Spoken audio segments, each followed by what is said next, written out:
अपने जीवन काल में कोई चमत्कार नहीं किया। अंधश्रद्धा, तृष्णा, अहंकार, राग, लोभ, द्वेष से मुक्त होने के लिए 4 आर्य सत्य, त्रिशरण, पंचशील, अष्टांगिक मार्ग व 10 पारमिता का मार्ग दिखाया। ईश्वर की जगह नैतिकता को स्थापित किया। सबके मंगल के लिए धम्म स्थापित किया। वे दुनिया बनाने वाले तथाकथित ईश्वर नहीं थे, मगर ईश्वर से भी अच्छे प्रभावशाली इंसान थे। आज विश्व में भारत का जो भी सम्मान व आदर होता है, उसका श्रेय तथागत गौतम बुद्ध को जाता है। इस महाकारुणिक सम्यक संबुद्ध में ऐसी क्या बात थी जिसके कारण आज भी हम उन्हें नमन करते हैं।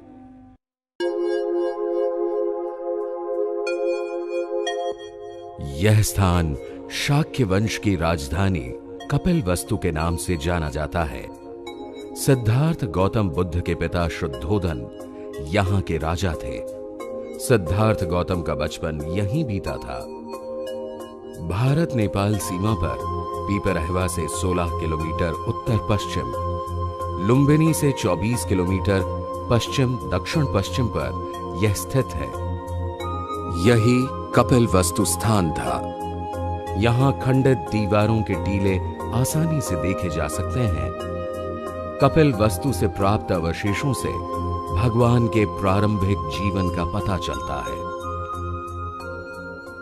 कपिलवस्तु के राजा शुद्धोधन का विवाह महामाया से हुआ।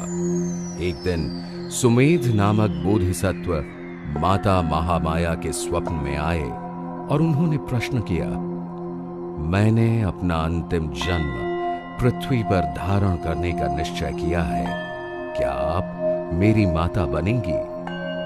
रानी महामाया ने प्रसन्नता से स्वीकृति दी। इस अद्भुत स्वप्न की चर्चा राजा शुद्धोधन ने स्वप्न विद्या में प्रसिद्ध 8 पंडितों से की। उन्होंने राजा को स्वप्न का अर्थ बताते हुए कहा, महाराज, आपके यहां पुत्र होगा। यदि वह घर में रहा तो चक्रवर्ती सम्राट होगा। यदि संन्यास्त हुआ तो बुद्ध बनकर समस्त संसार को मार्गदर्शन देगा। उस जमाने में प्रसव के लिए मायके जाने का रिवाज था। रानी महामाया कहारों के कंधों पर ढोए जाने वाली पालकी में देवदह के लिए रवाना हुई। देवदह जाने के लिए लुम्बिनी वन से गुजरना पड़ता है। उस जमाने में यहां शाल वृक्षों का उद्यान वन था। माता महामाया का जब यहां आगमन हुआ तो सारा निसर्ग प्रफुल्लित था। वृक्ष फूल और फलों से लदे थे। उस वातावरण ने माता महामाया को प्रभावित किया।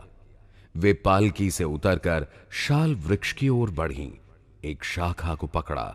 अचानक उन्हें प्रसव वेदना प्रारंभ हुई और 563 ईसा पूर्व वैशाख पूर्णिमा के दिन सिद्धार्थ गौतम ने जन्म लिया। बुद्ध के आगमन का स्वागत समस्त ब्रह्मांड ने किया। भगवान बुद्ध का जन्मस्थल लुम्बिनी नेपाल की तराई में नेपाल सीमा से लगभग 10 किलोमीटर भैरवा जिले में है। इसका वर्तमान नाम रुम्मिनदेई है।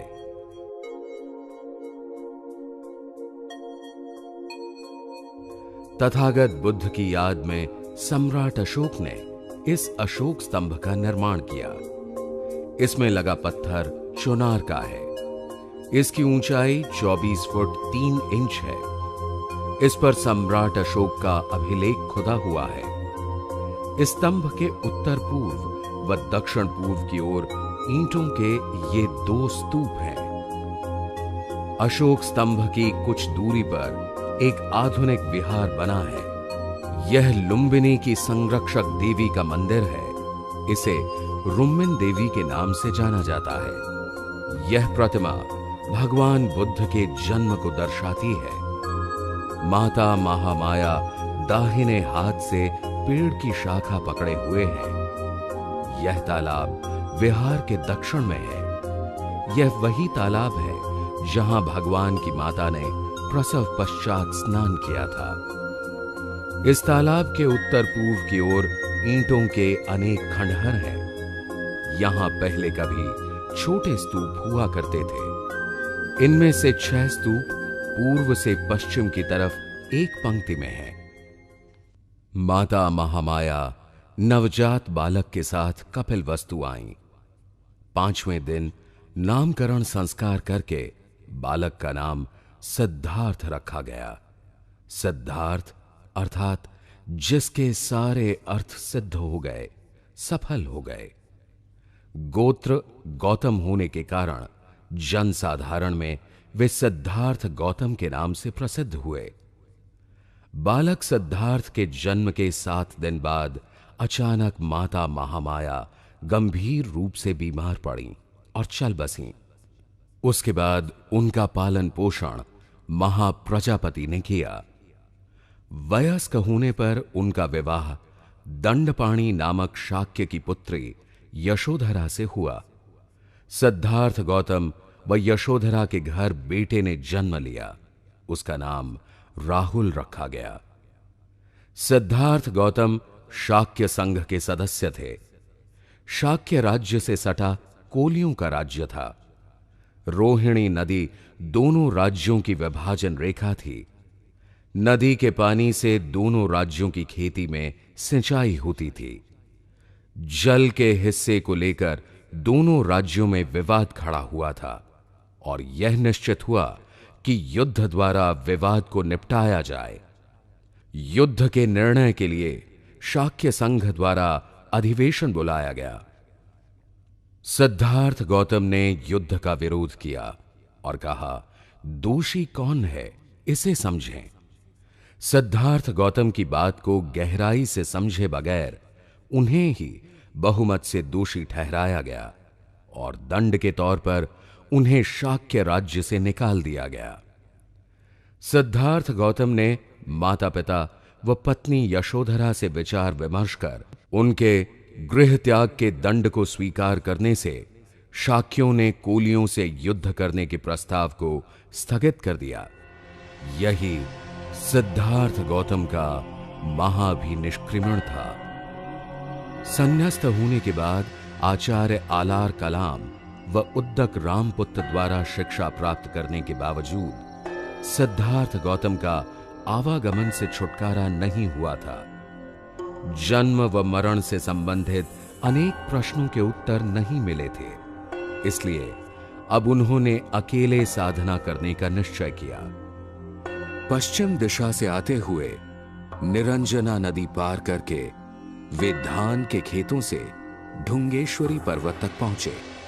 इसे उस जमाने में दंगश्री पर्वत कहा जाता था। यहां की गुफा में वे रागातीत अवस्था प्राप्त करने के लिए घने जंगल में एकांत में शरीर पीड़न तप करने लगे। उनके 5 अन्य साथी वहीं पर अलग साधना करते थे। आत्मपीड़न तप करते वक्त सिद्धार्थ गौतम ने शरीर को अत्यधिक कष्ट दिए। कई दिनों तक भोजन से विरक्त रहे। इसके कारण वे और उनके 5 सन्यासी साथी कृशकाय दुर्बल हो गए। शरीर क्षीण होने व दुर्बलता के कारण हड्डियां झलकने लगी। अचानक उन्हें लगा कि शरीर और चित्त एक ही अस्तित्व के अंग हैं। अतएव शरीर से अत्याचार करना चित्त से भी अत्याचार होगा। तब उन्होंने संकल्प किया, स्वास्थ्य संभालकर मन की साधना करेंगे। चलकर वे स्थान पर नदी में दोपहर को स्नान करने आए और उरुवेला ग्राम की ओर प्रस्थान करने लगे।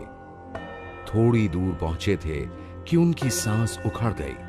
वे बेहोश हो गए। तभी इसी सेनानी नामक गांव की ग्वाला पुत्री सुजाता को उसकी मां ने दूध खीर लेकर वन देवता को अर्पण करने भेजा था।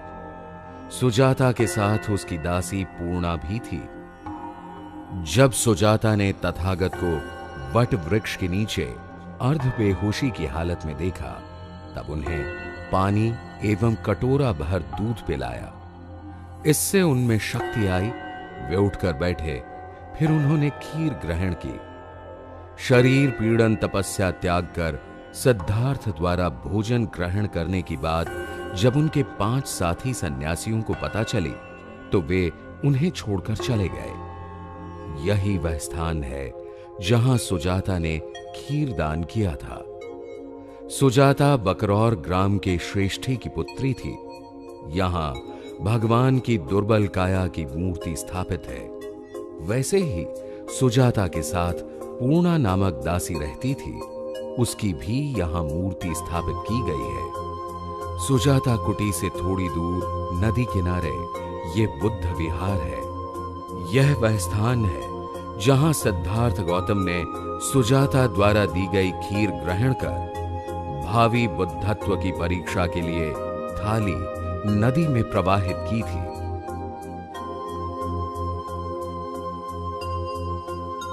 तथागत बुद्ध को बोधिसत्व अवस्था में अन्नदान करने वाली सुजाता बौद्ध इतिहास का अभिन्न अंग बन गई। बाद में सुजाता व उसके पुत्र यश ने बुद्ध संघ में प्रवज्ञा ग्रहण की। सुजाता की याद में इसी स्थान पर एक स्तूप बनवाया गया। यहीं पर कभी सुजाता का महल हुआ करता था। चीनी बौद्ध यात्रियों ने इस स्थान का उल्लेख गंधवस्ती स्तूप के नाम से किया है। यहां पर उत्खनन के दरमियान धातु के टुकड़े मिले हैं। उस पर देवपाल राजस्य सुजाता गृह लिखा है। इससे सिद्ध होता है कि यह स्तूप देवपाल राजा के शासनकाल में बनाया गया था। बोधगया के पास फाल्गु नदी की सहायक उपनदी को निरंजना नदी कहा जाता है। यह बौद्ध साहित्य में प्रसिद्ध नदी है। इसका उद्गम हजारीबाग जिले में सिमेरिया के समीप है। इस नदी के पश्चिम में बोधगया स्थित है। प्राचीन भारत की मूल निवासी नाग जाति इसके किनारे बसी थी। क्षोत्रिक नामक घसियारा नदी किनारे जब पहली बार सिद्धार्थ गौतम को मिला तो वह उनसे बड़े गहरे लगाव का अनुभव करने लगा। इतना प्रसन्न व्यक्तित्व उसने पहले देखा नहीं था।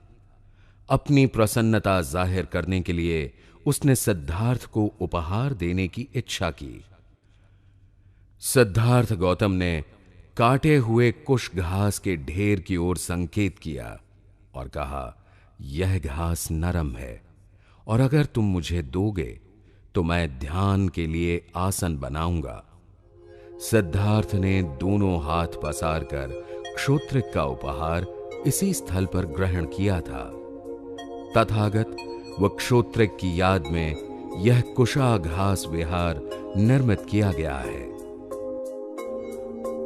निरंजना नदी पार करने के बाद बकरौर ग्राम के पास छोटे चबूतरे पर यह स्थान है। इस स्थान से सिद्धार्थ गौतम ने ध्यान साधना के लिए उरुवेला की ओर प्रस्थान किया। सिद्धार्थ गौतम की बुद्धत्व प्राप्ति के बाद क्षोत्रिक घसियारा संघ में सम्मिलित हो गया। यहां आकर वे पीपल अर्थात बोधि वृक्ष के नीचे पद्मासन लगाकर बैठ गए। तब तक संध्या हो चुकी थी। पहले शरीर और चित्त के ध्यान के प्रयोग करने के कारण सिद्धार्थ गौतम का चित्त, शरीर व श्वसन एकाकार हो गए।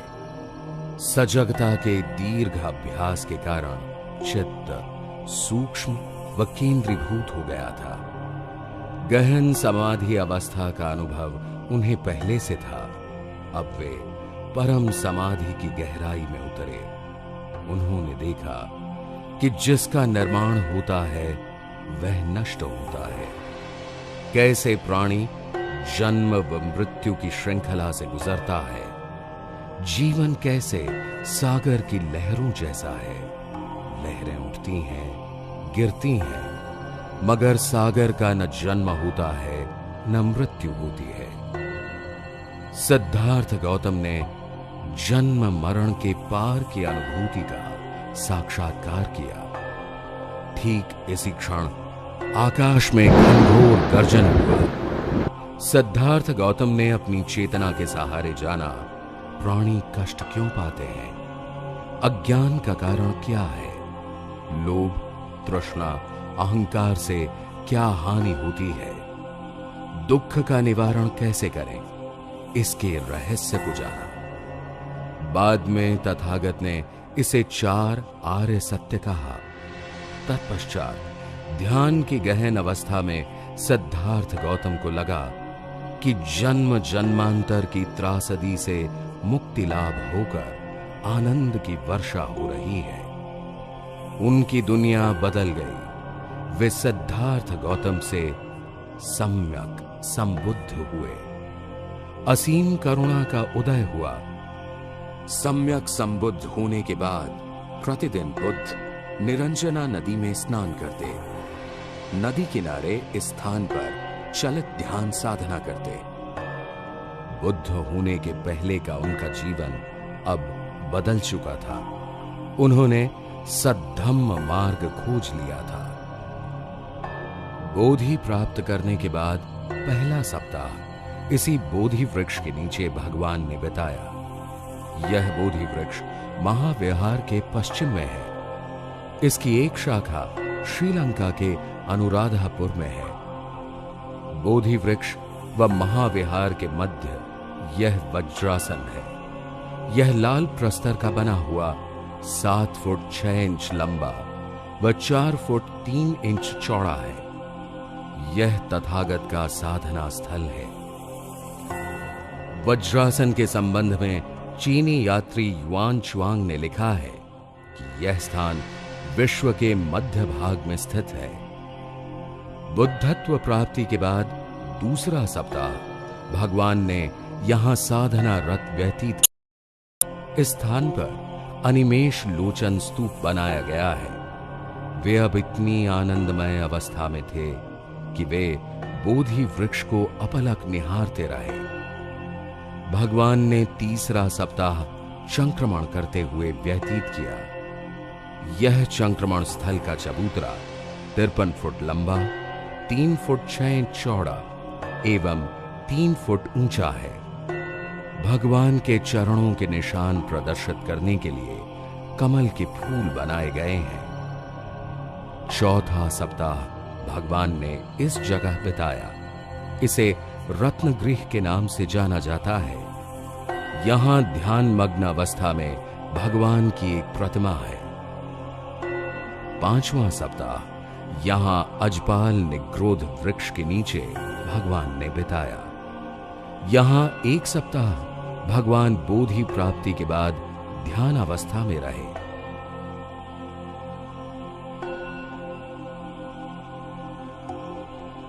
छठा सप्ताह भगवान ने मुचलिंद झील के निकट मुचलिंद वृक्ष की छांव में व्यतीत किया। इतिहास ये कहता है कि मार द्वारा तूफान व वर्षा से उनकी समाधि में व्यवधान डालने पर झील के तल में रहने वाले नागराज ने भगवान पर 7 वनों की छाया कर दी।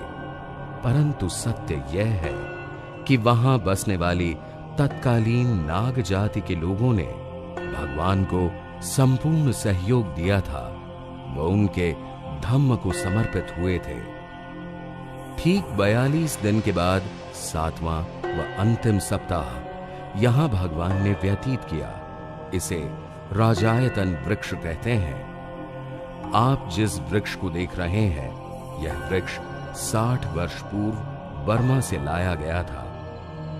इसी स्थान पर उत्कल अर्थात उड़ीसा के रहने वाले 2 व्यापारी तपस्सु व भल्लिक को बुद्ध व धम्म की शरण भगवान ने दी। इन उपासकों ने भगवान को मधुपिंडक का भोजन दिया था। वे बुद्ध के पहले उपासक शिष्य थे। चक्रवर्ती सम्राट अशोक ने भगवान बुद्ध की देशना से प्रभावित होकर यहां महाविहार और मुचलिंद झील के मध्य स्तंभ स्थापित करवाया था। अत्यंत प्राचीन काल से इस महाबोधि महाविहार का स्वरूप इसी तरह बचा हुआ है। यह महाविहार 170 फुट ऊंचा व आधार में 50 फुट चौड़ा है। इसका आकार पिरामिड की तरह है। विहार के गर्भगृह के लिए रोशनी का झरोखा है। विहार नीली ईंटों का बना है, उन पर लेप किया गया है। मुख्य प्रवेश द्वार के दोनों आलों में बुद्ध प्रतिमाएं हैं। गर्भगृह में भगवान की भूमि स्पर्श मुद्रा की मूर्ति स्थापित है। भगवान की शांत व करुणामय छवि के दर्शन के लिए विश्व भर के बौद्ध यहां आते हैं। दंगश्री पर्वत पर शरीर पीड़न तप निरंजना नदी के किनारे बेहोशी की अवस्था में सुजाता द्वारा खीर का दान, ये वही स्थान है जहां कभी बुद्ध भ्रमण किया करते थे। यहीं से हम देख रहे हैं संबोधि प्राप्ति की सिद्धार्थ गौतम की यात्रा। अब सिद्धार्थ गौतम सम्यक संबुद्ध है। उन्होंने पदार्थ जगत का परम ज्ञान प्राप्त किया है। बुद्धत्व प्राप्ति के बाद तथागत ने विचार किया, किसे धम्म का उपदेश दूं? उनके मन में अपने 5 सहयोगियों का ख्याल आया, जो उनके कठोर तपश्चर्या त्यागने पर उन्हें छोड़कर चले गए थे। वे 5 सहयोगी मृगदाय वन अर्थात सारनाथ में थे। भगवान के सारनाथ आगमन के बाद भी उन सहयोगियों ने अभिवादन नहीं किया। तथागत के समीप आने पर वे बुद्धत्व की ऊर्जा से प्रभावित हुए। उन्हें अनायास आसन दिया। भगवान ने उन्हें 4 आर्य सत्य व मध्यम मार्ग की शिक्षा दी। जीवन में किसी भी प्रकार की अति से बचने की व दुख के कारण को जानने की सलाह दी। इस प्रकार सारनाथ के इसी स्थान पर विश्व पथ प्रदर्शक तथागत बुद्ध ने धम्म चक्र प्रवर्तन किया। प्रकृति का अद्भुत संयोग कि 24 नवंबर 1956 को बोधिसत्व डॉक्टर बाबा साहब आम्बेडकर ने इसी स्थान पर अपना अंतिम प्रवचन दिया है। प्रवचन में बाबा ने धम्म प्रसार तेजी से करने को कहा। शील का पालन, ध्यान की साधना व प्रज्ञा का विकास बौद्ध धम्म द्वारा संभव है। यह विश्व की उत्कृष्ट शिक्षा प्रणाली है। शील के पालन में हमें चित्त और शरीर को नियंत्रित कर 5 इंद्रियों की रखवाली करनी पड़ती है। ध्यान का अर्थ है सजग चित्त से अनासक्त भाव से मन में उठने वाले हर भाव को देखते रहना और चित्त को सतत निर्मल करना।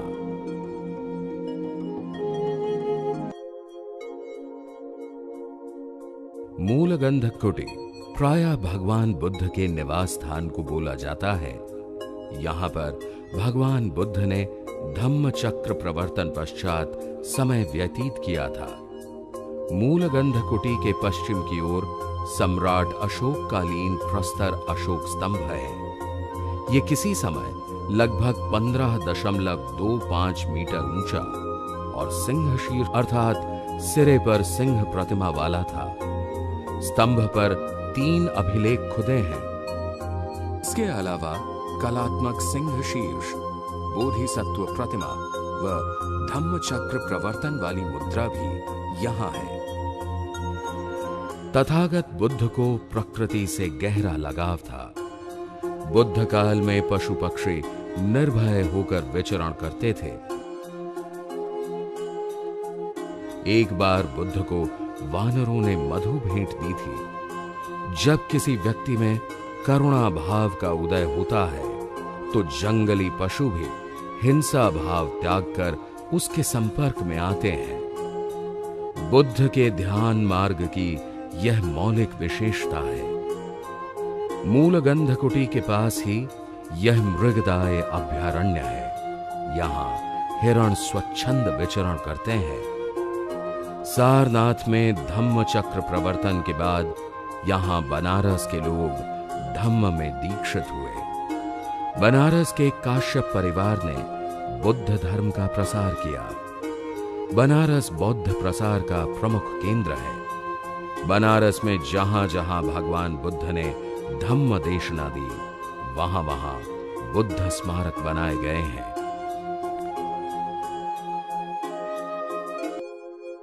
पटना से लगभग 100 किलोमीटर दक्षिण पूर्व में यह बौद्ध तीर्थ स्थल है। इसे राजगीर के नाम से जाना जाता है। प्राचीन काल में यह भारत के प्रसिद्ध 16 जनपदों में से एक था। तब इसे राजगृह के नाम से पहचाना जाता था। यहां पारंपरिक रूप से मुख्य पहाड़ियां 5 हैं। यहां मगध वंश का शासन था।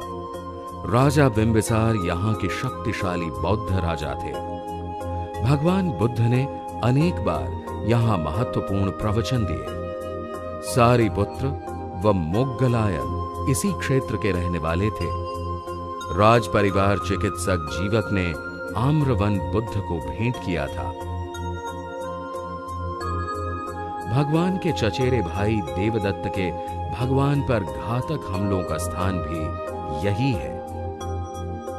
यहीं पर प्रथम बौद्ध संगीति हुई थी।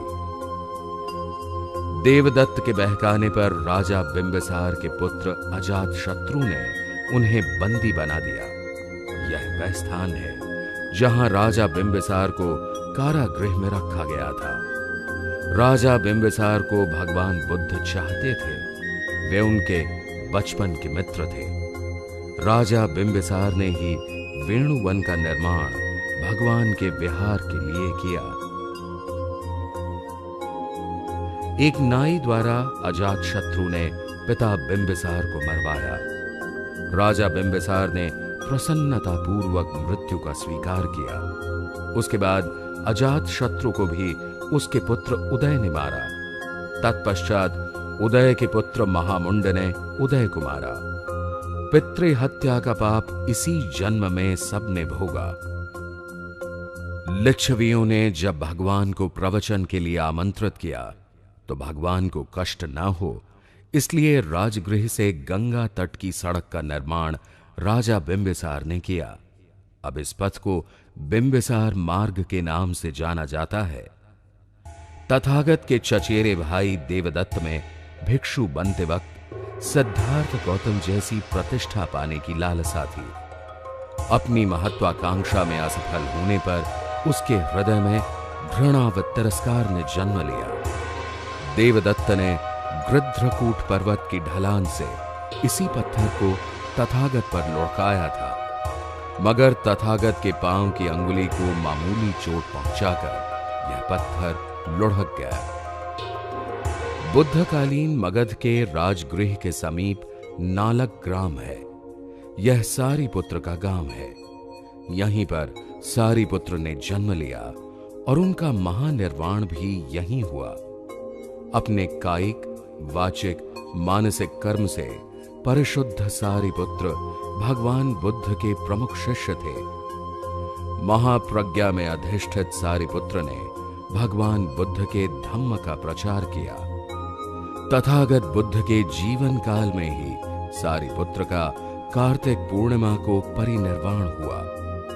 यही वह स्थल है जो अब हमें सारिपुत्र की याद दिलाता है। राजगीर के स्थान को नया राजगृह कहते हैं। चीनी यात्री फाहियान के अनुसार राजा अजातशत्रु ने इसका निर्माण कराया था।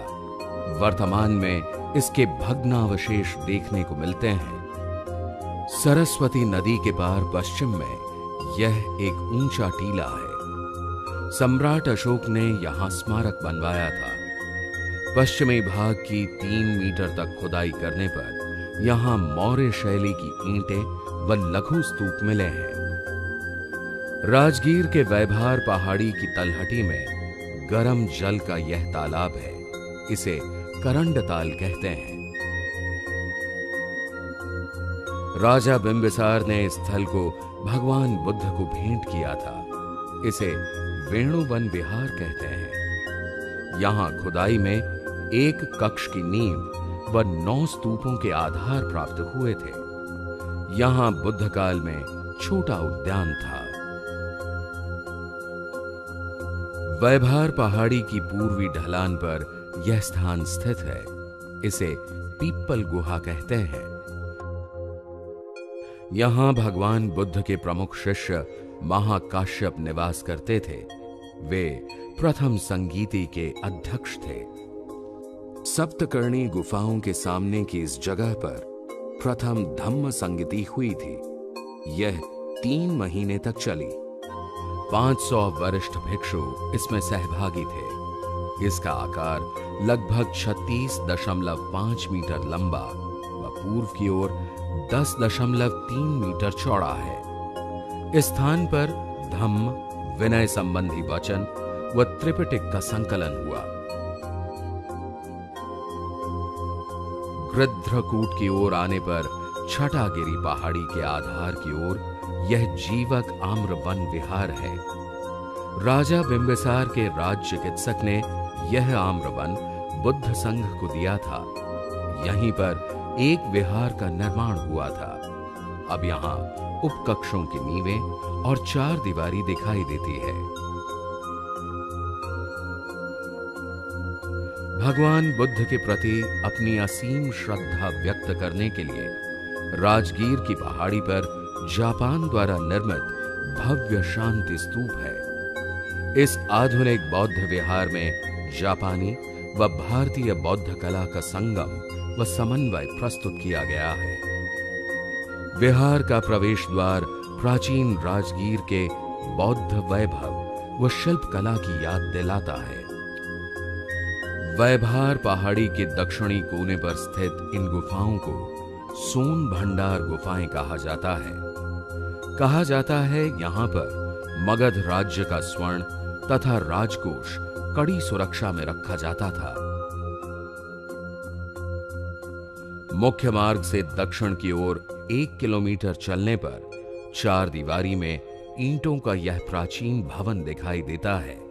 इसे मनिहार मठ कहते हैं। यह बुद्ध काल में भिक्षु निवास था।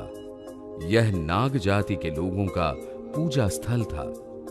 उत्खनन के दरमियान यहां अनेक प्रतिमाएं प्राप्त हुई हैं। 8 जनपदों के अर्थात अट्ठकुल के संयुक्त वज्जी गणसंघ की राजधानी वैशाली थी। वैशाली का राजधानी स्थल 3 परतों की दीवारों से घिरा था। लिच्छवी राज्यकाल में सहिष्णुता व भाईचारे के कारण बौद्ध धर्म का काफी प्रसार हुआ। वैशाली को विश्व की प्रथम गणराज्य की राजधानी होने का गौरव प्राप्त है। वैशाली भगवान बुद्ध की प्रिय नगरी थी। राजगृह जाते या लौटते समय भगवान बुद्ध यहीं रुकते थे।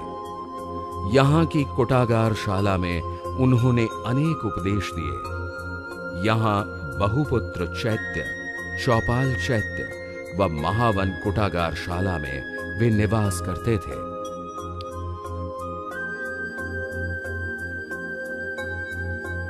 वैशाली में अकाल के दौरान रतन सुत्त का पाठ कर अकाल स्थिति में तथागत ने सुधार लाया था।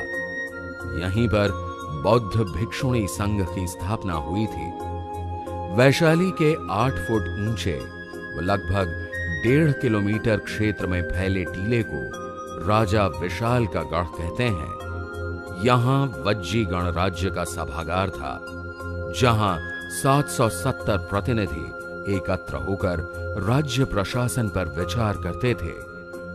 टीले के लगभग 3.5 किलोमीटर उत्तर पश्चिम में यह अशोक स्तंभ स्थित है।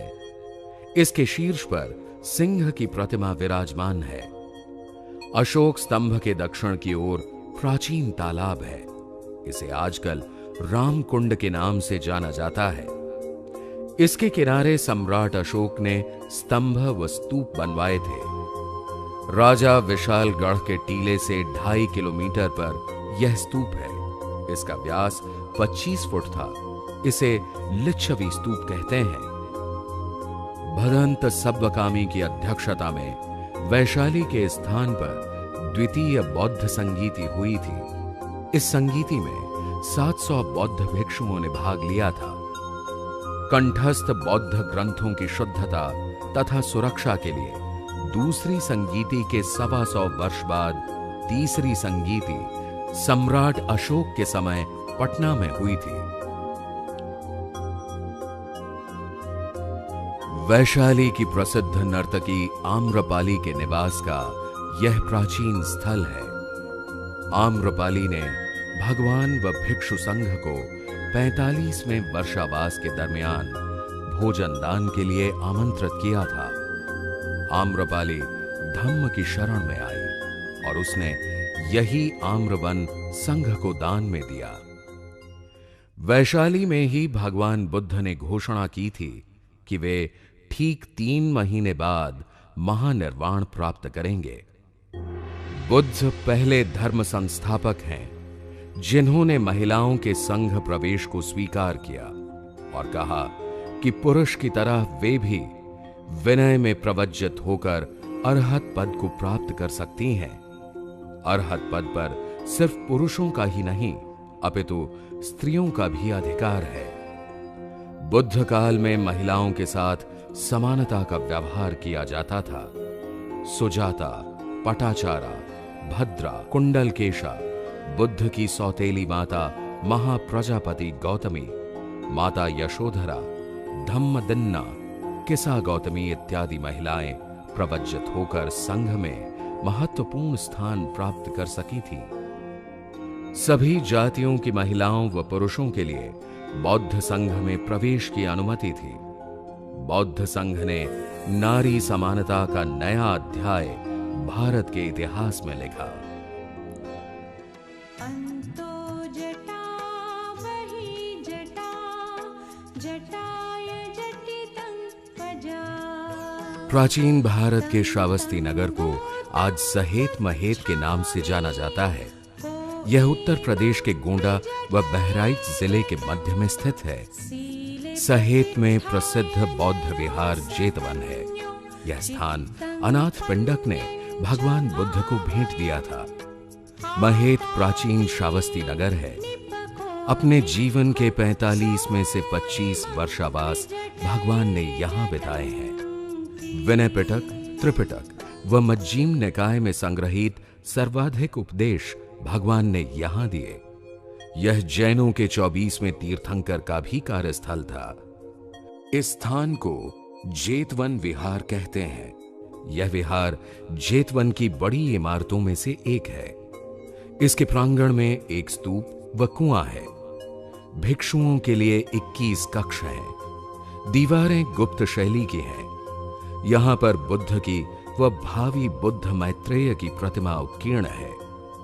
इसके आगे प्राचीन काल में निर्मित 8 स्तूपों के अवशेष देखने को मिलते हैं। जेतवन के उत्तर की ओर महेत में ये प्राचीन श्रावस्ती नगर के खंडहर हैं। नगर के चारों ओर 4 दीवारी व प्रवेश द्वार है। इस स्थान पर अब स्तूपों के अवशेष दिखाई पड़ते हैं। बैर से बैर कभी शांत नहीं होता, यह देशना देकर अंगुलीमाल के क्रोध को तथागत ने शांत किया। यह अंगुलीमाल नामक डाकू तत्कालीन कौशल नरेश के राज्य में जालिनी नाम के जंगल में रहता था। उन दिनों भगवान बुद्ध अनाथ पिंडक के जेतवनाराम श्रावस्ती में विहार करते थे। एक बार भगवान वहीं से प्रस्थान करने लगे जहां अंगुलीमाल रहता था। अब तक 999 लोगों की जान लेकर उनकी अंगुली की माला पहनने वाला अंगुलीमाल 1000वीं जान की तलाश में था। भगवान को देखते ही अंगुलीमाल चिल्लाया, रुको। भगवान ने कहा, मैं तो कब का रुक गया हूं, तू भी पाप कर्म करने से रुक जा। भगवान की करुणा व निर्भयता का अंगुलीमाल पर प्रभाव पड़ा और वह संघ में प्रवज्जित हुआ। यही वह स्थान है जहां भिक्षु होने के बाद अंगुलीमाल निवास करता था।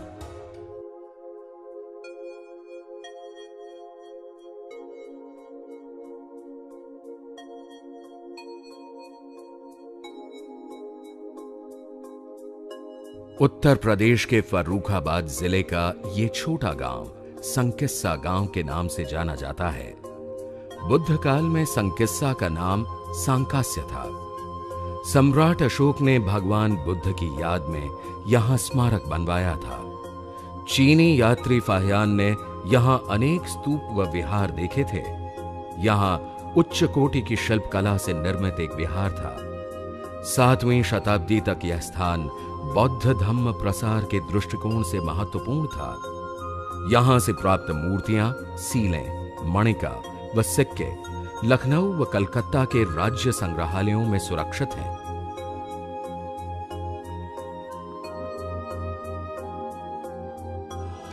यह वह स्थल है जिसके कारण भारतवर्ष की प्रसिद्धि सारे विश्व में फैली थी। यहां ज्ञान के साथ अनेक कलाओं में विद्यार्थी को ध्यान साधना के साथ कुशल बनाया जाता था। देश विदेश के विद्यार्थी यहां पढ़ने के लिए आते थे। इसे प्राचीन काल में नालंदा बौद्ध विश्वविद्यालय के नाम से जाना जाता था। यह स्थल वर्तमान राजगीर से 10 किलोमीटर दूरी पर बिहार में है। यहां के पावारिक आम्र वन में बुद्ध निवास करते थे। यहां के विद्यार्थी व अध्यापक विश्व प्रसिद्ध थे। वजह ज्ञान के सूक्ष्म तत्व, गूढ़तम रहस्य व मानव जीवन की समस्याओं का समाधान खोजने के लिए बना व्यावहारिक अभ्यासक्रम। प्रसिद्ध महायान विद्वान नागार्जुन यहां के प्रमुख आचार्य रहे हैं। उस जमाने में अन्य जगह पर सिर्फ ऊंची जाति वालों को शिक्षा मिलती थी। नालंदा बौद्ध विश्वविद्यालय ने सभी जातियों के लिए शिक्षा के द्वार खुले किए थे। यह जो अवशेष है, यहां कभी 6 मंजिला अध्ययन अध्यापन कक्ष थे। कन्नौज के राजा हर्षवर्धन का संरक्षण नालंदा को प्राप्त था। चीन के युवान श्वांग ने यही शिक्षा ग्रहण की थी। अब नालंदा के खंडहर दक्षिण से उत्तर की ओर फैले हैं। विहारों की संख्या 11 है। ये सभी भवन प्राकृतिक प्रकाश से आलोकित रहते थे। नालंदा व तक्षशिला विश्वविद्यालय की तत्कालीन विश्व प्रसिद्धि से प्रेरणा लेकर भारत के वर्तमान बौद्ध भी ऐसे अनुपम विश्वविद्यालय की स्थापना करें, ऐसी आशा हम करते हैं।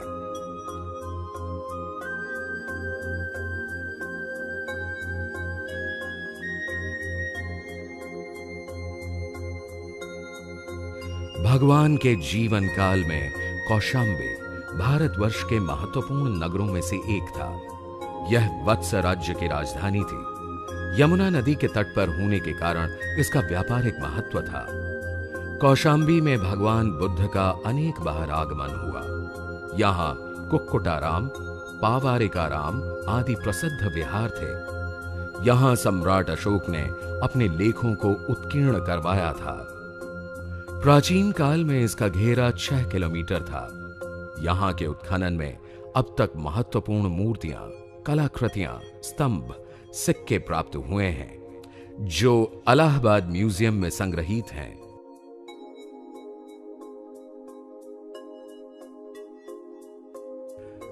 हिमालय की तराई में देवरिया जिले के कसिया नामक कस्बे से लगभग 3.52 किलोमीटर पर कुशीनगर है।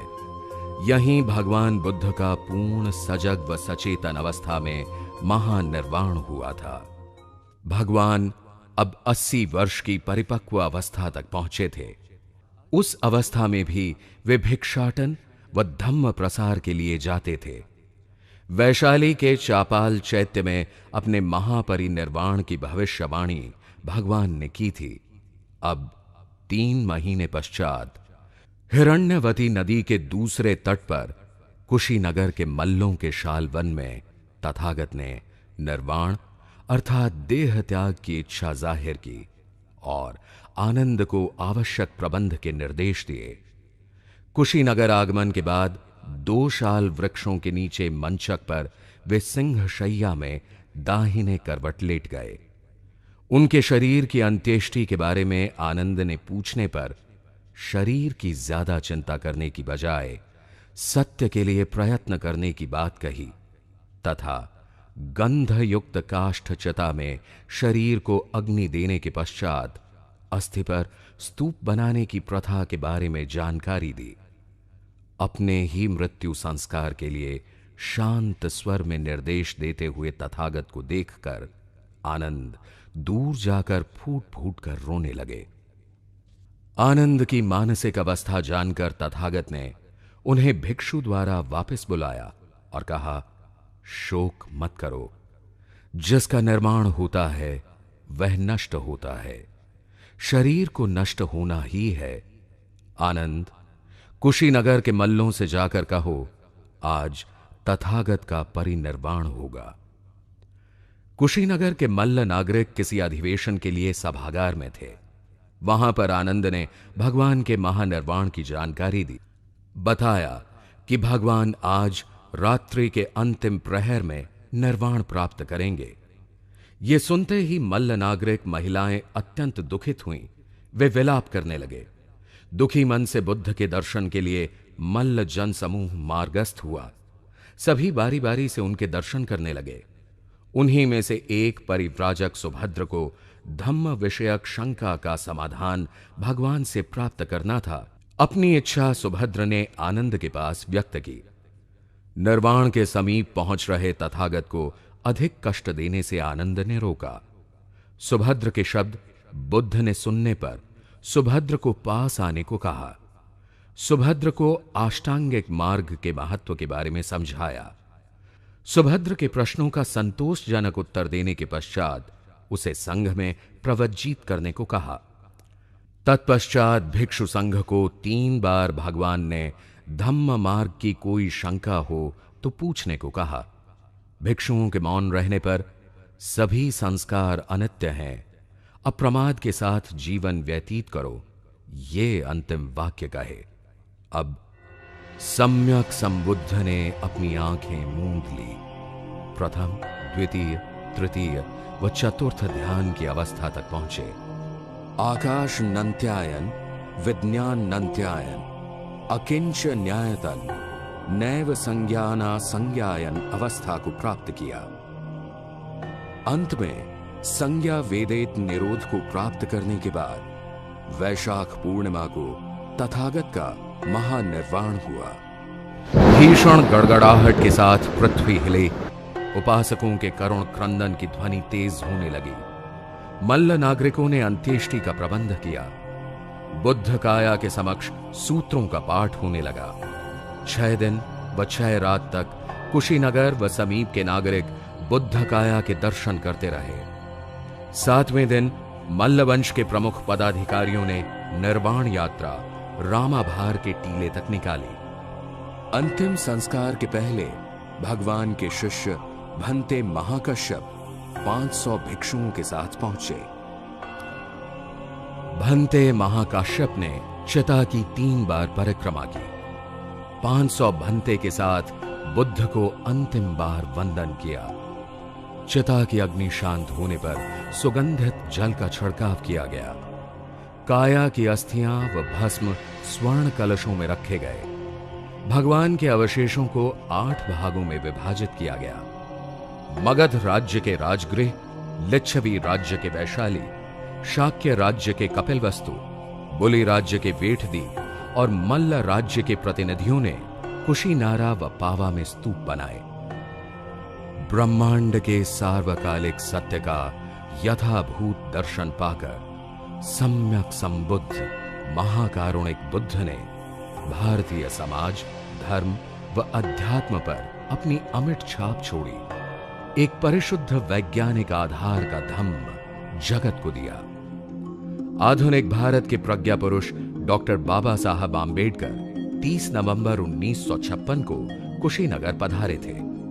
यहां तथागत के परिनिर्वाण स्थल के पास उन्होंने कहा था कि सम्यक संबुद्ध ने कितनी शांत जगह का चुनाव महापरिनिर्वाण के लिए किया है। काश मुझे भी इस जगह देह त्याग का अवसर प्राप्त होता तो कितना अच्छा था। बाबा की इच्छा का सम्मान करते हुए उनके महाराष्ट्र के अनुयायियों ने बाबा के अस्थि कलश पर कुशीनगर के 2 दृश्य चित्रित किए। भगवान के महापरिनिर्वाण के स्मारक के रूप में यह 2.74 मीटर ऊंचा स्तूप बनाया गया है। 1927 में बर्मा सरकार द्वारा इसका पुनरुद्धार किया गया। यह चैत्य भी चबूतरे पर बना है। भगवान की महापरिनिर्वाण की अवस्था में स्थित यह 6.1 मीटर लंबी मूर्ति चुनार के लाल बलुआ पत्थर के एक खंड से निर्मित है। भगवान महानिर्वाण शैया पर दाहिने करवट लेटे हुए हैं। दक्षिण की तरफ लगभग 7वीं शताब्दी में निर्मित छोटे छोटे स्तूप हैं। कुछ मौर्य काल के स्मारक हैं। निर्वाण स्तूप से दक्षिण पश्चिम की तरफ थोड़ी दूर बुद्ध की विशाल प्रतिमा का नाम माथा कुंवर स्मारक है।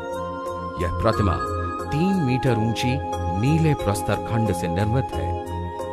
माथा कुंवर स्मारक से 1.5 किलोमीटर दूरी पर यह टीला है। इसका व्यास 47 मीटर है। यह मुख्य स्तूप से दुगने आकार का है। यहीं भगवान बुद्ध की चंदन की चिता पर अंत्येष्टि हुई थी। इसे रामाभार टीला कहते हैं। तृतीय शताब्दी ईस्वी पूर्व से लेकर तृतीय शताब्दी ईस्वी तक के समय में बौद्ध कला और संस्कृति का तेजी से विकास हुआ। अनेक स्तूप और चैत्य बनाए गए। बुद्ध के शारीरिक, उद्देशिक व पारिभोगिक धातुओं पर जो स्मारक बनाए जाते हैं उन्हें स्तूप कहते हैं। बुद्ध के दिखाए हुए मार्ग पर चलकर मैं अपना व प्रजाजनों का मंगल कर सकता हूं। इस सार्वकालिक सत्य को मानकर सम्राट अशोक ने विश्व के सर्वश्रेष्ठ सम्राट होने का गौरव प्राप्त किया। सम्राट अशोक ने बौद्ध विद्वानों की सहायता से भारत व विश्व में धम्म फैलाया। मुख्यतः सारे एशिया में धम्म का प्रकाश फैला। बुद्ध की देशनानुसार राज्य प्रशासन करने पर उनकी प्रगति हुई। यही कारण है कि प्रत्येक बौद्ध स्थल पर जापान, श्रीलंका, बर्मा आदि देशों के विहार दिखाई देते हैं।